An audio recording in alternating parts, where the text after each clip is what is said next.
What's up guys, Nolan here, and today we're continuing to break down each topic from the new Q&A with Nikita along with his own audio. Today's topic is, in my mind and many others, the biggest change coming to the game, the custom rig and armor hitbox feature. If you didn't catch the full Q&A without Nikita's audio, I'll link that below. And before we go too far, I did want to mention that the game is on sale right now, so if you've been looking to upgrade or buy in, now would be the time. As I mentioned, one of the 10 questions that I asked Nikita was about the custom rig and armor hitbox feature, so let's hear his response in full. So it's two separate tasks: the advanced armor zones and the customizable rig. Customizable rigs are frozen. This feature is frozen right now due to we have more important stuff to do, and most likely this feature will be added much later because again it is like there are more things to do, more important things to do right now.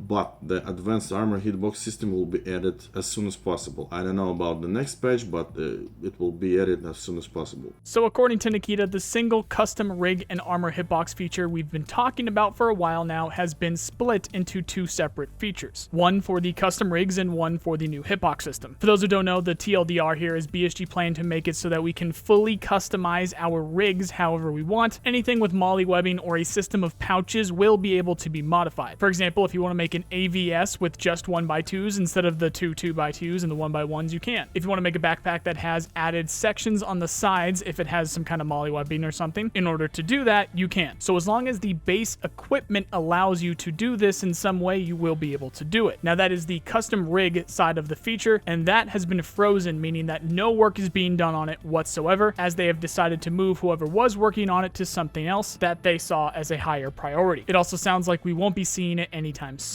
Now, if I'm being honest, I think that's probably one of those things that I wouldn't be too sad about missing out on if they had to just cut it entirely. I think the rigs that we have now are fine. Don't get me wrong, I would love to have the customizability to build whatever rig I exactly want for whatever situation, but I still think the rigs that we have now are fine. But let me know what you think. Now, what is still on track is the armor hitbox portion of this feature. For those who don't know on this one, the TLDR is that all armor magically covers every pixel of the body part it says it covers right now, no matter what. So even though there's clear gaps in many of the armored vests and rigs that just show your bare torso, if the armor that you're wearing says it covers the torso, it covers that area nonetheless. After this change, that will no longer be the case. The armor will only cover what it actually covers, shown by the model. This will cause a shockwave of meta changes around armor, as the heavier armor that covers more of your vitals will be the only reliable means of protection from all angles. And even then, some of the better rounds will still get through on the sides, most likely if the plates represent different values. What I mean by that is sometimes rigs will have softer armor on the sides or arms for flexibility or weight distribution. What isn't clear from Nikita's answer here is whether or not that will come into play. Personally, I don't know if we're going to actually see this, as I think it falls under the custom rig side of that feature, because part of that would be choosing the type of armor plates you put where in your armored rig or vest. So maybe what we see is the current game's armor get an overhaul to their hitboxes, and if there is a piece of the model covering an area, it doesn't matter if it's supposed to be level 2 or 3, maybe it'll just get a rating that the rest of the vest has. I don't know. I'm just thinking of ways that they could make this work in the short term until the customizable part is ready. But it really comes down to how they're implementing this feature. It's also possible that since they're messing with hitboxes, they could be just splitting each body part into dozens, if not hundreds or thousands of just hexes, and then they would paint what's covered by each of the armor sets. So they could go from rig to rig or armor vest to armor vest and say, this is level 6 here, this is level 4 here, this is level 2 here, or whatever. That way they could designate what's protected by what without actually having the customizable rig part of the feature. I'm not saying that's what they're doing, I'm not actually sure, but it could be a way to get that sort of feature in the game with what we already know is coming. Bare minimum, I expect to see a lot of economy changes around small, high rating armor like the Hex, Slicks, and Tiger vests, as any old fast moving object will find their way past the sides and tops of those plates. So people are not going to see them as valuable anymore. If people want real protection, then they will need to go with the heavy armor, or at least travel very light. Now, the driving factor behind something like this is the team play BSG are looking to put in the game. A lot of people are going to call this a change, which to the base game that we have right now, it is going to be a very large change, but really it's just a step towards what BSG want to make the game look like. You should be playing with a few different people where 1 or 2 people are considered the breachers and they're wearing heavy armor, while the others are maneuver and light on their feet. And there will be more features coming down the line to influence this kind of play style, but in my mind, this is the biggest, and it does seem to be the closest closest. Nikita mentioned this being something that they plan to add as soon as possible, possibly even the next patch, but if not, still as soon as possible. I know BSG have been off with their timing in the past, but when Nikita talks like this, meaning when he says as soon as possible, specifically mentioning even the possibility of the next patch, he's more often than not correct. If he does end up being right, then we could be looking at the last 2 to 4 months tops of this sort of meta that we are in for Tarkov, where armor works really well, and everyone worries about the best ammo that can penetrate Giggity the most. Because once this feature is in, we are heading for a world where pistols can torso Chads if they hit the right spots, and shotguns are probably going to make people just turn around and go home. That's all for today, guys. I know we've been talking about this feature for a while, but it does seem to be on the horizon now. Let me know what you think about all this. Nothing new about any potential Tarkov TVs or podcasts, but the sale is live, so don't forget about that if you're interested. Otherwise, I will, as always, keep an eye out for anything new and let you guys know more once I do. Quick plug here for the Pray for Wipe and Sons of Soon shirts and hoodies. Link below if you like what you see. Thank you guys for the support. But for more Tarkov news and content, follow me on Twitter or check out these playlists here. If you like this video, then you know the drill. Please subscribe. I really appreciate the people who do. If you're looking for people to play with, check out our Discord. Links below if you're interested. Otherwise, I hope you have a nice day. See you guys.